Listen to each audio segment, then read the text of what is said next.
Hi, it's Matt Mathias here from Fit and Free Life, the Fit and Freepreneur, and this is a video from the fifth gear about the MGTF. Now, if you wait to the end of the video, I've got a few questions that I want to ask people who want to buy the TF, also owners of TFs and also former owners of TF. I'd be really grateful for your help. Okay, so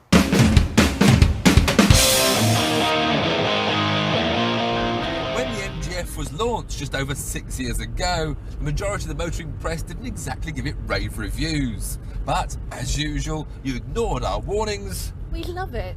And made it the best-selling Roadster in the country. 42,000 have been sold, complete with their soft hydrogas suspension, numb steering and high chair seating. But for every happy owner, there was an unhappy one, suffering with poor build quality. MG, though, have responded to their critics and produced a new version, refreshed and rejigged, with all those niggles hopefully ironed out. Even the name's been tweaked. It's now called the MGTF. Which means the car's already got off to a bad start, because that new name has upset the owners and lovers of the original 50s MGTFs. But hey, what's in a name? What's important is it any better? Well, the layout of the interior certainly isn't. It's the same old mess as it was before, and this car's got £2.5 grand's worth of extras on it. The driving position isn't any better either. The steering wheel still sits on your knees, and you still sit too high. But hopefully the roofs won't leak anymore. I'm sure the hydrogas suspension won't, because it's been replaced by good old-fashioned springs. Now that sounds more like it.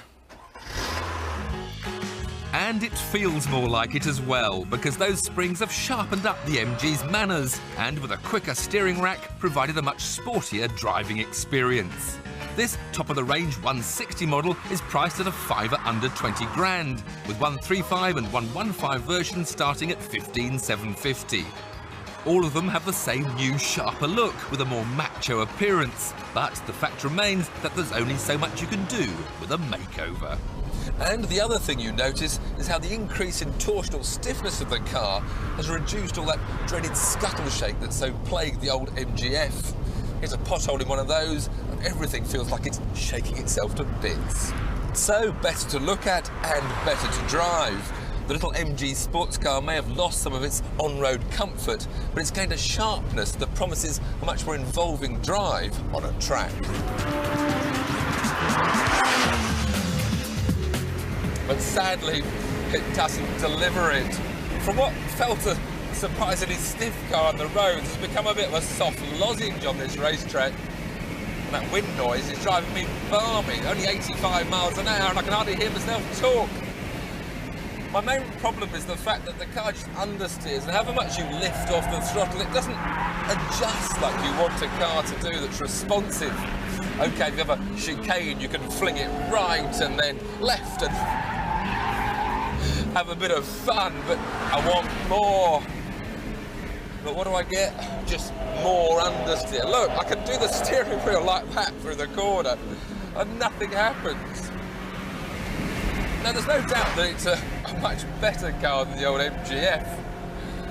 But like most MGs these days, they just haven't gone far enough. The driving position still annoys you on the track, and oh, just where's the excitement? This is definitely not a track day car for the real enthusiast, like the more hardcore Lotus Elise and Vauxhall VX220. But to be fair, it's perhaps not supposed to be. So overall, the MGTF is certainly a step in the right direction. It's a much better sports car than its predecessor. It's harder, it's more rewarding, but it's still not the one I'd buy for under 20 grand. did you enjoy that? I hope you did. Now, I'm thinking of buying a MGF or MGTF in the near future. So if you've got any tips or hints or anything, if you're a previous owner or if you own one at the moment, or if you're looking for one, or if you've done research and you've decided not to buy, then I would really value your comments and your feedback.